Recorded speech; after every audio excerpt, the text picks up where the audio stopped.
దేశాన్ని జోతుకు తినాలనుకునేటువంటి ఖలిస్తానీల దగ్గర నుంచి, దేశాన్ని ముక్కలు చేయాలనుకునే ఖలిస్తానీల దగ్గర నుంచి డబ్బులు దోచుకు తినేటటువంటి తెప్పించుకున్నటువంటి ఖలిస్తానీ నాయకులు ఇక్కడ రైతు సంఘాల పేరుతో చేసినటువంటి ఉద్యమం ఇప్పుడు ఎప్పుడైతే కేజ్రీవాల్ని లోపలేయడంతో ఆ రైతు సంఘాల ఉద్యమం ఆగిపోయింది. ఎందుకు? ఫండింగ్ ఇచ్చేవాళ్ళు. క్రిందసారి ఫండింగ్ ఇచ్చింది అతనేనని నేను చాలాసార్లు ప్రస్తావించాను. తిట్టిపోసిన వాళ్ళు ఉన్నారు.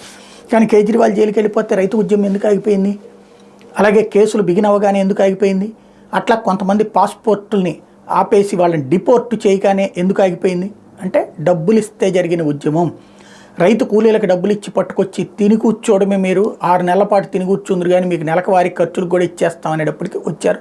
తద్వారా జరిగింది. ఎప్పుడైతే వీళ్ళు డబ్బులు ఇవ్వలేరు అనుకున్నారో ఎవరిదో వాళ్ళు సైలెంట్కి వెళ్ళిపోయారు. దాంతో ఆ ఉద్యమం పక్కకెళ్ళిపోయింది. ఇక ఆ ఫెయిల్యూర్ని కవర్ చేసుకోవడం కోసం ఇప్పుడు ఎవరైతే ఈ రైతు సంఘాల పేరుతో నాటకాలు ఆడేటటువంటి సంయుక్త కిసాన్ మోర్చా తాజాగా బీజేపీని ఓడించండి అంటూ పిలుపునిచ్చింది. మే 21వ తేదీన పంజాబ్లోని జగ్రాన్లో ర్యాలీ చేపడతామంటూ కొత్త కాన్సెప్ట్ని ప్రకటించింది.